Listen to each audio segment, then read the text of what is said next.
우크라이나 사태가 임계점으로 치달으며 일부 지역에선 생필품 사재기가 발생하는 등 긴장이 고조되고 있습니다. 러시아의 병력 철수 발표 이후에도 서방은 병력이 늘어났다고 보고 있고 우크라이나 동부에선 무력 충돌에 이어 폭발까지 발생했습니다. 우크라이나 국경 인근에 나가 있는 취재기자 연결해서 자세한 상황 알아보겠습니다. 이승윤 기자. 네, 우크라이나와 폴란드 국경인 메디카 국경 검문소에 나와 있습니다. 예, 지금 우크라이나 사태로 인한 위기감이 점점 고조되고 있다고 보도를 하고 있는데 실제 현장에서 느끼는 분위기는 어떻습니까? 네, 바로 지금 제가 나와 있는 이곳이 이 폴란드의 동쪽 끝입니다. 바로 이곳을 넘어가면은 이제 우크라이나 땅이 나타나는데 우크라이나 사람들이 거의 매일같이 이곳을 통해서 폴란드 국경을 넘나들고 있습니다. 그런데 이 전쟁의 구름이 우크라이나 땅을 짙게 들이우면서 이제 이들의 표정도 점점 어두워지고 있는 모습입니다.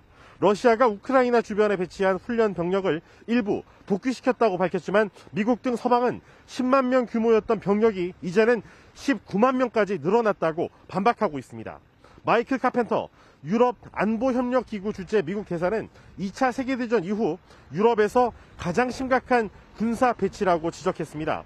앞서 러시아는 2008년 조지아 침공이나 2014년 우크라이나 크림반도 합병, 동부 돈바스 지역의 무력 충돌 때 군사 행동에 앞서 사이버 공격을 감행했는데 최근 우크라이나의 은행과 정부 웹사이트 등을 겨냥한 사이버 공격의 배후로 러시아가 지목되면서 침공의 신호탄이 아니냐는 우려도 나오고 있습니다.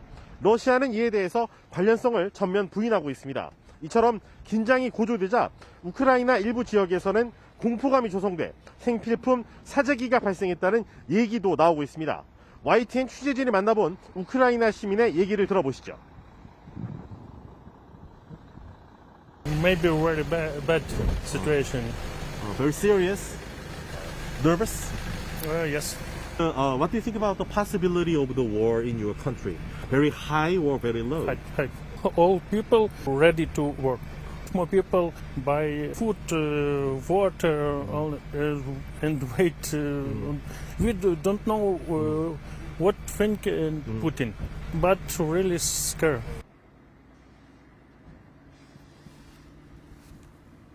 네. 자, 이런 가운데 우크라이나 동부에서는 무력 충돌과 의문의 가스관 폭발까지 이어지면서 자칫 전쟁의 도화선이 되는 건 아닌가 하는 우려가 커지고 있다면서요. 네, 그렇습니다. 이 우크라이나와 러시아 간에 이 화약고 역할을 하는 곳이 바로 이 돈바스라는 지역입니다. 이 돈바스 지역은 현재 친러시아 성향의 반군이 점거를 하고 있는데 바로 이곳에서 이 우크라이나 정부군과 반군 사이의 무력 충돌이 계속 이어지고 있습니다. 그런데 또 최근에는 또 설상화상으로 의문의 가스 폭발까지 일어났습니다.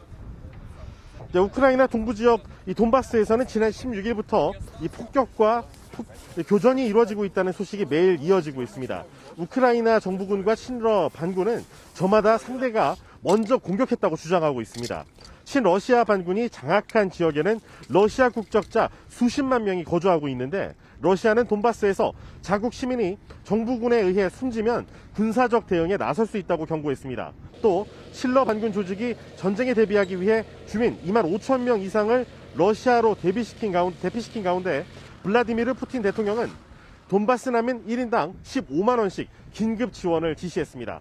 이런 와중에 18일 밤에는 반군이 장악한 루간스크주의 드루즈바 가스관에서 원인 불명의 폭발이 잇따라 발생했습니다. 러시아에서 시작해서 유럽 국가들로 이어지는 국제 가스관인데 우크라이나와 서방은 러시아가 우크라이나 침공 이 구실을 만들기 위해서 만든 자작극이라고 주장하고 있습니다. 네, 이런 상황까지 가면 안 되겠습니다만은 만약에 최악의 경우 전쟁이 나면 폴란드 정부는 우크라이나 난민 100만 명을 수용하기로 했고요. 우리 정부도 우크라이나 잔류 교민의 철수를 설득하고 있다고요. 네, 그렇습니다. 제2의 터전이 된 곳을 떠나긴 참 쉽지 않을 겁니다. 아마 우크라이나에 주재하고 있는 우리 교민들도 같은 마음일 텐데요.